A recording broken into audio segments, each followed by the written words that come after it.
जय गुरु जी संगत जी। वीडियो को लाइक कीजिए, चैनल को सब्सक्राइब कीजिए और बेल आइकन को प्रेस कर दीजिए ताकि आपको लेटेस्ट वीडियो की जानकारी अच्छे से मिल सके। जय गुरु जी संगत जी। गुरु जी का अनंतम अनंतम शुक्राना। गुरु जी के श्री चरणों में कोटि कोटि प्रणाम और गुरु जी की प्यारी प्यारी संगत को जय गुरु जी। संगत जी, जब हम किसी की निंदा करते हैं तो यह निंदा पाप की श्रेणी में आता है और उसका दंड अवश्य भोगना पड़ता है। ऐसी मान्यता है कि जब इंसान बुराई करता है तो उस बुराई को उसके पाप के खाते में डाल दिया जाता है और उसके कर्मों के हिसाब से उसका फल दिया जाता है। और संगत जी, हमारे गुरुजी भी हमेशा अच्छे मन, स्वच्छ निर्मल मन रखने के लिए कहते हैं। और स्वच्छ निर्मल मन तभी होगा जब हमारे अंदर बुराई नहीं होगी, हम किसी के प्रति निंदा बुराई नहीं करेंगे। सभी मनुष्य को प्यार की नजरों से अगर हम देखेंगे तो निश्चित ही हम अपने गुरुजी के और करीब चले जाएंगे। इसलिए हम सभी को निंदा बुराई से बहुत दूर रहना चाहिए। इस बात को हम सत्संग के अंत में कहानी के माध्यम से समझेंगे। संगत जी, आज का सत्संग भी बहुत ही सुंदर है, बहुत ही खास है। गुरु जी की पुरानी संगत का सत्संग है। आप सभी सत्संग अंत तक सुने और पूरा सुने और निश्चित मानिए कि सत्संग के हर एक शब्द में आपके लिए भरपूर ब्लेसिंग्स हैं। संगत जी, हम सत्संग शुरू करें उससे पहले आप सभी से रिक्वेस्ट है कि आप सभी अपने सत्संग सुंदर लिखावट में और हिंदी में ईमेल आईडी और व्हाट्सएप पर शेयर कर सकते हैं और अगर आप चाहे तो ईमेल आईडी और व्हाट्सएप पर टाइप भी कर सकते हैं। तो चलिए संगत जी, हम सत्संग शुरू करते हैं। संगत जी, आज का सत्संग हम अनीता कुमार आंटी का सुनेंगे। तो चलिए संगत जी, सत्संग शुरू करते हैं। संगत जी, मैं अपना सत्संग शुरू से स्टार्ट करूंगी। संगत जी, मैं इंग्लैंड में पैदा हुई थी और पैदा होते ही मेरे बहुत हेल्थ इश्यूज थी और मेरे दिल में एक सुराख था, मुझे अस्थमा था। मेरी लाइफ के शुरुआती दिन बहुत स्ट्रगल भरे थे क्योंकि कई दिनों तक मैं हॉस्पिटल में ही रहा करती थी और मुझे कई हॉस्पिटल्स में एडमिट कराया गया और मेरे पेरेंट्स को डॉक्टर्स ने बोला था कि ये 10 साल की उम्र से ज्यादा नहीं जिएगी। क्योंकि संगत जी, उन दिनों जो हार्ट की सर्जरी हुआ करती थी, ओपन हार्ट सर्जरी, वो बहुत रिस्की हुआ करती थी। तो डॉक्टर ने कहा कि हॉल बहुत बड़ा है हार्ट में और बहुत रिस्की है। तो संगत जी, नेचुरली मेरे पेरेंट्स बहुत स्ट्रेस में थे। जब बच्चा बीमार हो तो माता पिता टेंशन में आ ही जाते हैं, स्ट्रेस में आ ही जाते हैं। लेकिन संगत जी, गुरुजी हमारे साथ शुरू से ही थे। जैसे हमेशा से हम जानते हैं कि फिजिकल फॉर्म में जो हमारी जर्नी स्टार्ट हुई थी वो तो अलग बात है, लेकिन हम सभी संगत, जितनी भी संगत है, हम सभी संगत की जो जर्नी है वो आत्मा से, सोल से जो हमारी जर्नी वो तो बहुत पहले ही स्टार्ट हो चुकी है। और गुरुजी के आशीर्वाद से मेरी लाइफ 10 साल के बाद काफी अलग हो गई। मैं स्कूल के सभी कार्यक्रमों में भाग लेने लगी, पार्टिसिपेट करने लगी। मेरे अंदर सभी सिम्टम्स बहुत नॉर्मल थे। और फिर मेरी शादी 22 की एज में इंडिया में हो गई और फिर शादी के बाद मैं बहुत ज्यादा बीमार हो गई। उसका कारण यही था कि जो सीजन चेंज होता है, इंग्लैंड का सीजन अलग था, इंडिया में आई, दिल्ली में आई तो उसका सीजन वहाँ अलग था मौसम, तो उसकी वजह से मैं बहुत ज्यादा बीमार हो गई। इतनी बीमार हो जाती थी कि मुझे आईसीयू में एडमिट कराना पड़ता था, बहुत सारे इंजेक्शंस लगा करते थे। तो मेरी क्वालिटी ऑफ जो लाइफ है वो बहुत ज्यादा डिटोरिएट हो गई थी, बहुत ज्यादा खराब हो गई थी। तो संगत जी, वैसे कहते हैं ना कि कोई ना कोई दुख तो हर इंसान को होते ही है, क्योंकि हम अपने कर्म खुद लेकर आए हैं और वही कर्म हम खुद काट रहे हैं। और जो मेरे कर्मा थे वो बहुत स्ट्रॉन्ग हेल्थ कर्मा थे और जिसको मैं फेस कर रही थी। इसको आप ऐसे समझिए कि मेरा हेल्थ कर्मा कितना ज्यादा था कि मैं एक से ठीक होती थी और मेरी दूसरी हेल्थ प्रॉब्लम खड़ी हो जाती थी। हमेशा मेरे शरीर ने बहुत कष्ट दिए हैं। इतना ही कहूंगी कि गुरुजी ने मुझे बहुत शक्ति दी है सहन करने की, क्योंकि मुझे हमेशा फिजिकली कोई ना कोई कष्ट रहा ही है। तो जब मैं चेंजिंग सीजन में हॉस्पिटल में एडमिट होती थी, इतने सारे इंजेक्शंस दिए जाते थे तो मुझे आंखों में कैटरैक्ट हो गया था, मोतियाबिंद हो गया था। और जब मुझे कैटरैक्ट हुआ यानी कि मोतियाबिंद हुआ तब मेरी उम्र 31 थी और मुझे आंखों से सिर्फ फॉग नजर आती थी, क्योंकि उस टाइम मुझे पता नहीं था कि ये मुझे मोतियाबिंद हुआ है। उस टाइम डॉक्टर ने कहा कि आपको इमीडिएट सर्जरी करवानी पड़ेगी। सर्जरी भी हुई और ये बात है 1 साल गुरुजी से मिलने से पहले की, क्योंकि मुझे बहुत सारे स्टीरॉयड टैबलेट्स, स्टीरॉयड इंजेक्शंस दिए गए थे तो उसके साइड इफेक्ट्स हो रहे थे और ये हेल्थ इश्यूज के मेरे लाइफ का एक पैटर्न बन गया था। और संगत जी, ऐसे ही एक और पैटर्न था कि मैं बहुत ज्यादा परेशान रहने लग गई थी। मुझे ऐसा फील होता था संगत जी जैसे कि लाइफ ने मुझे रिजेक्ट कर दिया हो। मुझे ऐसा लगता था कि मुझे लाइफ में कहीं एक्सेप्टेंस नहीं मिल रही है, कहीं लव नहीं मिल रहा है, कहीं पीस नहीं मिल रहा है, कहीं शांति नहीं मिल रही है। तो मैं बहुत सारे डिफरेंट गुरु बाबा के पास जाने लगी, पंडित के पास जाने लगी कंसल्ट करने के लिए कि क्यों मैं इतनी तकलीफ सह रही हूँ, क्यों मेरे लिए ये मेरी लाइफ इतनी यातना भरी क्यों है। कोई कहता 2100 दे दो, कोई कहता 1100 रुपए दे दो, हम आपकी लाइफ चेंज कर देंगे। फिर संगत जी मेरी लाइफ में एक ऐसा टाइम आया जब मुझे रियलाइज हुआ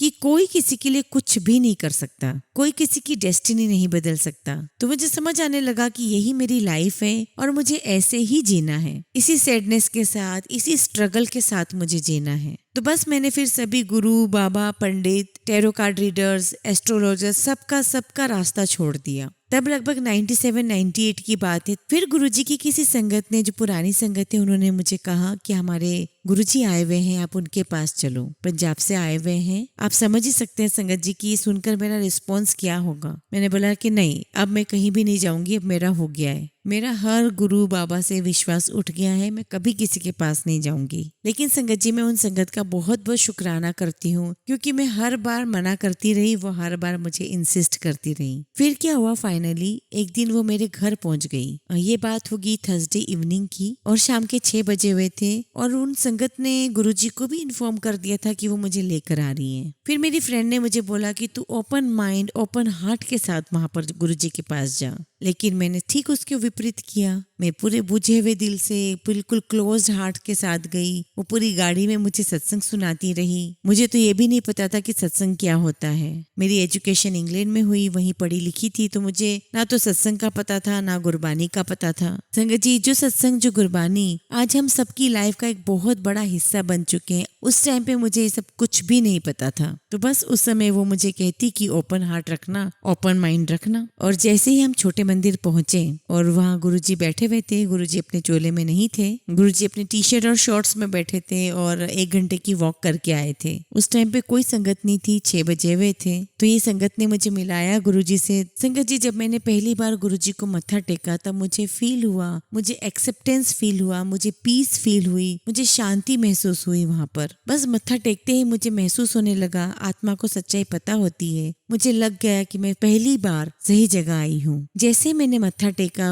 गुरुजी ने मुझे कहा कि तू रोज आया कर और रोज लंगर चखा कर। और जैसे ही जब गुरुजी ने मुझे बोला कि तू यहाँ आया कर, तो मुझे अंदर से ऐसे लगा कि अंदर से कोई मुझे एक रोशनी मिली है, अंदर मुझे एक प्यार महसूस होने लगा और मेरे अंदर एक उम्मीद जाग गई। और तब मुझे लगने लगा कि मेरी लाइफ अब बेटर होने वाली है। और तब मैं रोज आने लगी। और तब गुरुजी ने मुझे बोला था कि 7 days a week रोज आया कर और लंगर खाना है। और संगत जी, वो मेरा बहुत मुश्किल, बहुत कठिन टाइम था। और पर मैं रोज आती, मेरा दिल बहुत खुश होता। चाहे जैसा भी मैं सफर कर रही थी, मेरी मैरिज कोलैप्स हो रही थी, पर मैं रोज गुरुजी के पास आती थी। मेरी मैरिज उस दौर से गुजर रही थी जहाँ मुझे लग रहा था कि अब कोई राह नहीं बची है उसको बचाने की। लेकिन मैं उस टफ टाइम में गुरुजी ने मुझे सेवा दे दी कि तुझे आना है मंदिर, लंगर चखना है। मैं आती थी और शायद गुरुजी मेरा कर्म कटवाना चाह रहे थे। तब मैं जब भी आती तो गुरुजी को कहती, गुरुजी बहुत मुश्किल है। तो गुरुजी कहते कि बस तू आया कर। तो जब मैंने बोला कि गुरुजी मेरी शादी बहुत मुश्किल में है, तो गुरुजी ने कहा मैनू सब पता है, तू बस आया कर, यहाँ आके कल्याण करा और बस तू यहाँ आया कर।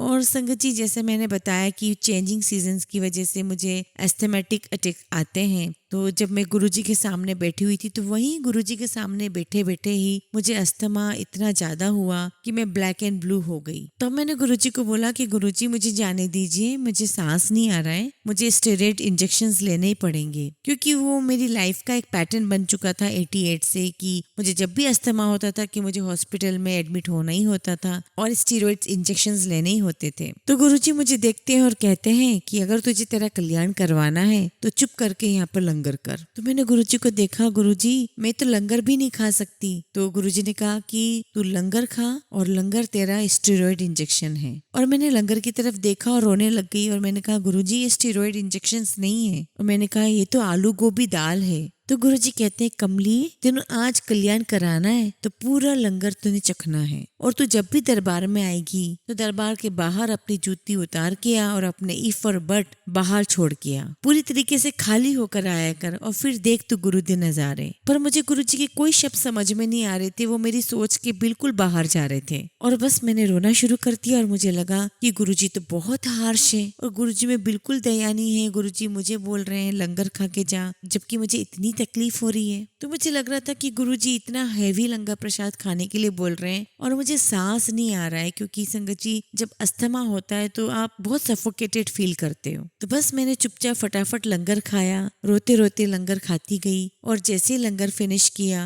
मैंने मत्था टेका और रोते हुए बोला, गुरुजी अब मुझे यहाँ कभी नहीं आना है। तभी गुरुजी मुझे बोलते हैं, कल आना और जा कल्याण की ऐश कर। तो मैं सोचती कि ये गुरुजी क्या बोल रहे हैं। तब मुझे लगा कि गुरुजी ये क्या कह रहे, जा कल्याण की ऐश कर। क्या ऐश करूं, यहाँ तो मेरी जान जा रही है, मुझे सांस नहीं आ रहा है। बस मैंने मन में सोच लिया कि यहाँ से मैं सीधा हॉस्पिटल जाऊंगी और यहाँ मैं कभी नहीं आऊंगी। संगत जी मैं गुरुजी के उन शब्दों को नहीं समझती थी। कल्याण की जा ऐश कर, इन सब शब्दों का क्या मतलब था मैं नहीं जानती थी, क्योंकि संगत जी मैंने अपनी लाइफ में सिर्फ डार्कनेस देखा था, सिर्फ ट्रबल देखी थी, सिर्फ पेन देखा था। इन सभी शब्दों से मेरा कभी कोई पाला नहीं पड़ा था। तो मैं अपनी फिजिकल हेल्थ के साथ साथ इमोशनल हेल्थ भी सफर कर रही थी, जहाँ मुझे अंधेरा ही नजर आ रहा था, मुझे कहीं होप नजर नहीं आ रही थी। और संगत जी जैसे ही मैं रात में छोटे मंदिर से निकली हॉस्पिटल जाने के लिए और जैसे ही बाहर आई मैंने रियलाइज किया कि अरे मुझे तो सांस आ रहा है, और सांस भी कैसा, नॉर्मल सांस आ रहा है, और ऐसा सांस की जो कभी मुझे लाइफ में आया ही नहीं। बचपन से लेके अब तक सांस में मुझे सफोकेशन थी, तो जो खुलकर जो सांस उस दिन आया वो मुझे कभी आया ही नहीं। Asthmas, nebulizer, steroid injections, steroid tablets, ये मेरी लाइफ बन चुके थे, वो मेरी लाइफ का हिस्सा बन चुके थे। इसके बिना मैं सरवाइव नहीं कर सकती थी। तो फिर जब मैं गुरुजी के पास दूसरे दिन आई तो गुरुजी ने बोला, क्यों कल्याण हो गया? तब मैं बहुत बहुत खुश हुई, क्योंकि मुझे पहली बार बहुत अच्छा लग रहा था। पहली बार मुझे इन सब दवाइयों से, इंजेक्शन से छुटकारा मिला था। तब गुरुजी ने मुझे बोला कि सारी दवाइयाँ छोड़ दे। लेकिन ये बहुत मुश्किल था कि अचानक से सारी दवाइयाँ, सारे इंजेक्शन, सारे नेबुलाइजर्स, ये सब कुछ छोड़ देना। गुरुजी कहते हैं कि तू सरेंडर कर दे। तुझे पता है कितनी संगत मेरे पास आती है। गुरुजी कहते हैं कि बस असली चीज कोई नहीं मांगते। लोगों को लगता है कि मैंने दुकान खोली हुई है, बस अपनी शॉपिंग लिस्ट लेकर आ जाते हैं। कभी कुछ मांगते हैं, कभी कुछ मांगते हैं, लेकिन कोई रब को नहीं मांगता है। जिस दिन तुम रब को मानोगे उस दिन पूरी दुनिया तुम्हारे पीछे दौड़ेगी। मुझे तब भी समझ में नहीं आया कि गुरुजी क्या बोल रहे हैं। तो गुरुजी ये भी बोलते थे कि एक दिन समझ आएगी गुरुओं की बातें। ऐसे एक दिन संगत जी में संगत में बैठी हुई थी और गुरुजी ने मुझे बुलाया कि इधर आ। तो मैं गुरुजी के पास गई। हाँ जी गुरुजी। तो गुरुजी ने बोला कि तू श्रद्धा में पास हो गई है, मैंने तेरा स्किन कैंसर ठीक कर दिया है। तो गुरुजी एक बात और बोले मुझे कि तू बाथरूम जाने से पहले बाथरूम की बत्ती मत बंद करा कर। आई वॉज वेरी एस्टोनिश्ड, मैं बहुत सरप्राइज्ड हुई। मुझे लगा कि गुरुजी को कैसे पता कि मैं बाथरूम जाने से पहले वो बत्ती बंद कर देती थी। तो गुरुजी मुझे बोलते हैं कि तू हैरान क्यों हो रही है, सस्ते में रब मिल गया, जा बैठ जा जाकर। गुरुजी ये भी कहा करते थे कि बड़े मंदिर में लाइनें लग जाएगी और तब पता चलेगा कि रब आए थे हमारे बीच में, लेकिन हमने उनकी कद्र नहीं की। संगत जी मुझे ऐसा लगता है कि कोई अगर इंसान, आपका पता चल जाए कि कोई इंसान रब है, भगवान है, तो आप उसको फिर भी नहीं मान पाओगे। संगत जी आज भी संगत बोलती है कि हाय राम हम क्यों नहीं मिले गुरुजी से, पर क्योंकि अगर हम मिलते हैं तो आप नहीं समझ पाते, क्योंकि एक इंसान को रब समझना बहुत मुश्किल काम है। गुरुजी परीक्षाएं भी बहुत लेते थे। तो गुरुजी मुझे कहा करते थे कि तू अपनी फैमिली को लेकर आ, अपने हस्बैंड को लेकर के आ, क्योंकि गुरुजी को पता था कि किसको बुलाना है, किसका कल्याण करना है। क्योंकि उस टाइम पे बहुत कम लोग गुरुजी को मानते थे, क्योंकि गुरुजी भी कहा करते थे कि गुरुओं का नाम ही खराब है। कुछ ऐसे ही कुछ वर्ड यूज करते थे कि गुरुओं का नाम ही बदनाम है। तो इस करके बहुत कम लोग संगत में आते थे। तो जब गुरुजी ने कहा कि तू आया कर, तेरा स्किन कैंसर ठीक कर दिया है, तू बत्ती बंद मत करा कर, तो गुरुजी कहते हैं कि तू पिछले साल एस्ट्रोलॉजर के पास गई थी। तो मैंने कहा हाँ गुरुजी। तो गुरुजी इन चीजों में नहीं मानते थे, वो बहुत डिस्करेज करते थे इन चीजों के लिए। तो गुरुजी बोले हाँ हाँ बोल रही है, तू बता कौन बड़ा है, एस्ट्रोलॉजर कि तेरा गुरु? तो गुरुजी कहते कि तेरे एस्ट्रोलॉजर ने बिल्कुल सही पढ़ा है कि तेरी कोई लाइफ नहीं है दिसंबर 1997 के बाद, लेकिन मैंने तेरी जिंदगी बदली है। तो कहते हैं कि एस्ट्रोलॉजर पढ़ते हैं और मैं लेख बदल देता हूँ। तो जब गुरुजी से मिली तो गुरुजी से मिलने से पहले तक तो मुझे यही पता था कि सब कुछ पहले से लिखा जा चुका है किस्मत में। लेकिन गुरुजी से मिलने के बाद लगा कि नहीं, किस्मत बदली जा सकती है, किस्मत का लेख बदला जा सकता है। और मुझे लगा कि किस प्रकार से हमारी डेस्टिनी फिर से लिखी जा सकती है। तो गुरुजी को हमने देखा है, किसी का कैंसर ठीक कर रहे हैं, किसी की डायबिटीज ठीक कर रहे हैं, किसी की मैरिज ठीक कर रहे हैं। तो गुरुजी आए हैं जगत कल्याण करने के लिए। तो गुरुजी कहा करते थे कि आगे देखना कितना माड़ा समय आएगा, और कहते गुरुजी कि एक दिन आएगा जब तू मुझे घर बैठ करके याद करा करेगी। तो जब गुरुजी ने अपना शरीर छोड़ा उसके एक हफ्ते पहले मुझसे कहा कि तेरी सेवा है कि तू सत्संग किया कर। तो संगत जी, जब मेरा स्किन कैंसर ठीक हो गया, मेरी स्किन बेटर हो गई, बहुत अच्छी हो गई, तो मुझे कहते हैं कि तू खड़े होकर ना अपना सत्संग सुना। तो संगत जी, मुझे सत्संग सुनाना आता नहीं था, मुझे पता नहीं था कि सत्संग होता क्या है। तो बस मैं खड़ी हुई और मैंने कहा कि गुरुजी ने मुझे ठीक कर दिया, और मैं बैठ गई। गुरुजी मुझे देखते और स्माइल करते और बोलते कि पगली, तुझे तो सत्संग भी सुनाना नहीं आता है। तो मैंने कहा गुरुजी, मुझे सत्संग सुनाना नहीं आता है, प्लीज आगे से मुझे कभी सत्संग सुनाने को मत बोलना, क्योंकि मुझे लोगों के बीच में बोलने में बहुत नर्वसनेस हो रही थी। तो गुरुजी के जाने के एक हफ्ते पहले गुरुजी ने मुझे कहा कि यही तो तेरी सेवा है, तू सत्संग सुनाया कर। तो गुरुजी मुझे बोलते हैं अपने जाने से एक हफ्ता पहले कि तू सत्संग किया कर, तू घर घर जाएगी, तू जगह जगह जाएगी,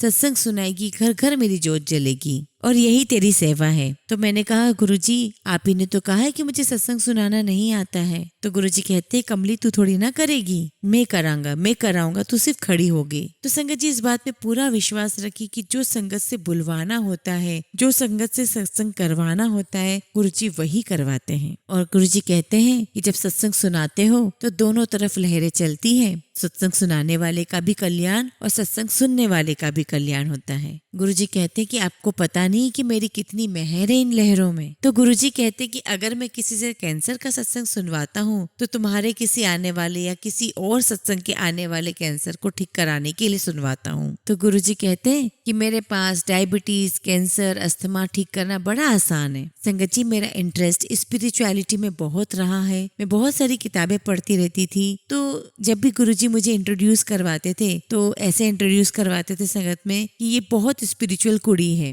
तो गुरुजी हमेशा कहा करते थे कि नीवे होके रहा करो, मन चंगा रखा करो, सबका भला करो, अगर किसी का कुछ नहीं कर सकते तो बुरा तो बिल्कुल भी मत किया करो। गुरुजी हमेशा कहते थे कि मन हो चंगा तो नलकी का पानी भी गंगा, इसलिए हमेशा बोलते थे कि चंगा सोचो, चंगा बोलो, चंगा कर्म किया करो। संगत जी, गुरुजी हमारी खुद की मेहनत भी देखते हैं। जिस प्रकार से क्लास में कई सारे बच्चे होते हैं और एक कमजोर बच्चा होता है, और अगर वो मेहनत करता है तो टीचर उसको सी की बजाय बी दे देती है, उसको लगता है कि बच्चा मेहनत कर रहा है। उसी प्रकार हमारे गुरुजी भी हैं, और मैं उस संगत की, उस क्लास की सबसे कमजोर बच्ची थी, क्योंकि मैं अक्सर हॉस्पिटलाइज हुआ करती थी। तो गुरुजी अपने बच्चों का, अपने संगत का एफर्ट्स देखते हैं, उसकी लगन देखते हैं, वो देखते हैं कि मेरा बच्चा बहुत मेहनत कर रहा है, तो आगे अपने आप हमें स्पिरिचुअली बढ़ाते हैं। तो बस रहमत गुरुजी की है और मेहनत हमारी है। तो हमारी प्रे यही होनी चाहिए कि गुरुजी हमें अच्छा इंसान बना दो, हमें काबिल बना दो। मैंने एक दिन गुरुजी से पूछा,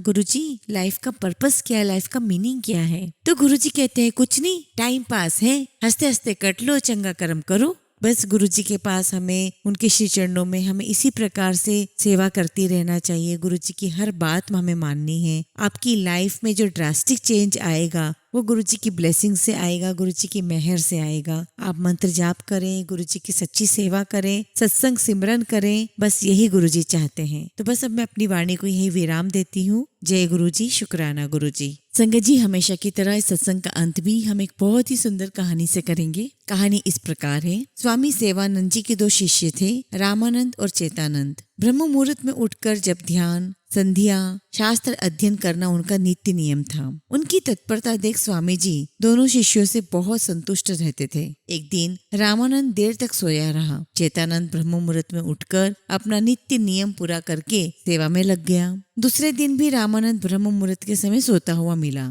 इस प्रकार लगातार 3-4 दिन बीत गए। आखिर चेतानंद गुरुजी के पास पहुंचा और शिकायत करते हुए बोला, गुरुदेव, रामानंद आजकल प्रातः ईश्वर उपासना करता ही नहीं है, वो तो सोया ही रहता है। गुरुजी बोले, अच्छा होता अगर तू भी सोया ही रहता। चेतानंद स्वामी जी की ये बात सुनकर सकपका गया। वह तो सोच रहा था कि गुरुजी उससे प्रसन्न होंगे, शाबाशी देंगे, लेकिन ये क्या, गुरुजी तो नाराज हो गए। उसने साहस करते हुए फिर से कहा, गुरुदेव, मैं अपने बारे में नहीं, रामानंद के बारे में बात कर रहा हूँ। वह देर तक सोता रहता है, उसके बारे में क्या करना चाहिए? गुरुजी बोलते हैं, मैं रामानंद के बारे में चिंतित नहीं हूँ, मैं तुम्हारे बारे में चिंतित हूँ। मैं कहता हूँ कि तुम भी यदि सोए रहो तो अच्छा ही होगा। ऐसा क्यों गुरुजी? शिष्य पूछता है। मेरे सोने से किसको लाभ होगा? गुरुजी कहते हैं, लाभ तुम्हें ही होगा। तुम पर निंदा और राग द्वेष से बचे रहोगे। तब चेतानंद ने तुरंत अपनी सफाई में कहा, मैं निंदा नहीं कर रहा हूँ गुरुजी। रामानंद सचमुच 4 दिन से लगातार सो रहा है। मुझे उसके प्रति द्वेष नहीं है, तभी तो मैं उसकी गलती गुरुजी को बता रहा हूँ, जिससे वो सुधर जाए। गुरुजी कहते हैं, बेटा, क्या तुमने 4 दिनों में यह जानने की कोशिश की कि रामानंद क्यों देर तक सोता रहता है? क्या तुम्हें पता है कि उसे बुखार है? वह सोया रहता है, ईश्वर उपासना नहीं कर पाता, लेकिन किसी की निंदा भी तो नहीं करता। पर निंदा, पर दोष दर्शन से तो वह बचा हुआ है। तुम तो पर निंदा के भागी बन रहे हो। तुम्हारा कर्तव्य था कि पहले उसे देर तक सोने का कारण पूछते। यदि वह गलत रास्ते पर जा रहा है तो उसे समझाते, और अगर वह फिर भी नहीं मानता तब ये बात उसके सामने मुझसे बोलनी चाहिए थी। तुमने तो ऐसा नहीं किया। चेतानंद ने गुरुजी की कल्याणकारी बात को सकारात्मक भाव से लिया। उसे अपने मन में छिपी खुद को अच्छा दिखाने की वासना और गुरु भाई के प्रति द्वेष की सूक्ष्म भावना दिखने लगी। उसने गुरुदेव से हृदय पूर्वक क्षमा मांगी और रामानंद के सामने भी अपना हृदय निष्कपट पूर्वक खोल कर रख दिया। इससे दोनों गुरु भाइयों में पहले से भी ज्यादा स्नेह बढ़ गया और उनके आपसी स्नेह और समझदारी की वजह से उन्हें गुरुदेव की प्रसन्नता भी प्राप्त हुई। संगत जी, सीख यही है कि हमें पर निंदा, दूसरों की निंदा नहीं करनी है। इससे हमारे अपने कर्म खराब होते हैं, और यही बात गुरुजी हमेशा सिखाते हैं कि हमें निंदा नहीं करना है। हमारे अंदर का मन पूरी तरह से खाली रखकर हमें गुरुजी के पास जाना है, तभी उनकी ब्लेसिंग से हमारा वो दिल, हमारी जीवन भर सकता है। जय गुरुजी, शुक्राना गुरुजी।